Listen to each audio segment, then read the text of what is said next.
Μέσα από τα βάθη της ψυχής μου θέλω να βγάζω μικρά κομμάτια αλήθειας. Γιατί υπερβολική δόση αλήθειας βλάπτει σοβαρά αυτούς που έχουν να αποθέσει τις ελπίδες τους σε χρώματα και πλευρές, αριστερές, δεξιές. Η ανθρωπιά το θέμα μου.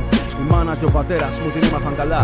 Μα τη σήμερον ημέρα αυτίζει από τα ταλάγματα. Άνθρωπος πλέον είναι αυτός που φοράει τη μάσκα. Ανθρωπώντας αδιφάγο ζώο που θέλει να κατασπαράξει την περιουσία του άλλου. Βλέπε τον πλανητάρχη που παρέχει ανθρωπιστική βοήθεια στην Ανατολή.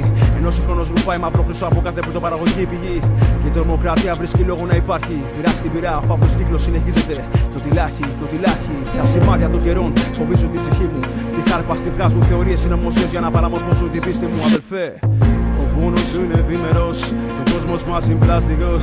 Στα βάθη της ψυχής θα βρεις το φως. Τα μάτια στον κόσμο των σκιών, στον κόσμο των σκοτεινών καιρών. Και τον απανταχού παρών σαν ποιον συμμετέχουν ψυχών. Προτίμησα μόνος να αναπνέω, ζωντανός στον κόσμο των σιωπηλών και σιωπηλός στον κόσμο των ζωντανών.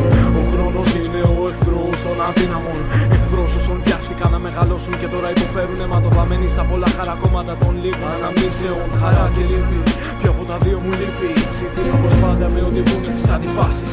Υπάρχει ο πόνος για να κλάψεις, με ευτυχώς και η αγάπη για να χαμογελάσεις. Ο χειρότερος πόνος προέρχεται από την αγάπη και είσαι αναγκασμένος να το υποστείς μέχρι τη στιγμή που τα αστέρια θα πιάσεις. Μέχρι τη στιγμή που στα αστέρια θα μοιάσεις. Ό,τι και να έχεις κάνει, όλοι εκεί θα πάμε. Μα εγώ ακόμα φοβάμαι. Φοβάμαι τη στιγμή που θα χάσω κάποιον δικό μου. Φοβάμαι αν εγώ χαθώ τη θλίψη που θα προκαλέσω σε κάποιον δικό μου. Μένω χαμένος στο όνειρό μου και στον παραμυθό κόσμο μου. Και στον παραμυθό κόσμο. Δεν αποφύτησα, δεν ήθελα βοήθεια, γι' αυτό και δεν τη ζήτησα. Είχα φύγει ανεπιστρεπτή με μια λύτησα σκέψη. Στη χώρα του ενίγματος είχα επιλέξει να με συντροφέψει εκείνη μόνο.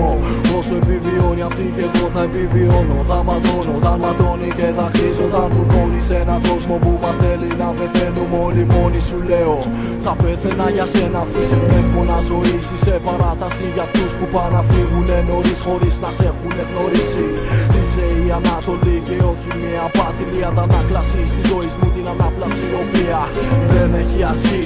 Θυμάμαι τόσα στη χαρά και στη λύπη την ίδια ακριβώς σκοτεινή μορφή. Και κράτησα την εικόνα αυτή σε ένα φύλλο χαρτί. Εκεί έχω μάθει να βγάζω όλη την οργή. Και όλο το θυμό πλέον δεν έχει σταματημό. Ναι, συχνά αγανακτώ γιατί βλέπω στα μάτια του τη ματαιότητα. Και ακούω μέσα μου μια φωνή να μιλά, μου λέει φύγε από εκεί. Κοιτάω καλύτερα και όντως βλέπω μια καθημερινή ξεχωριστή γιορτή. Δεν γελάει κανείς γιατί σαστισμένοι ψάχνουν μια οθόνη και ρωτάνε που είναι οι υπότιτλοι. Δεν είναι όμως έτσι η ζωή, να γελάς πιο πολύ. Η ζωή είναι διασκέδαση, όχι καταστολή.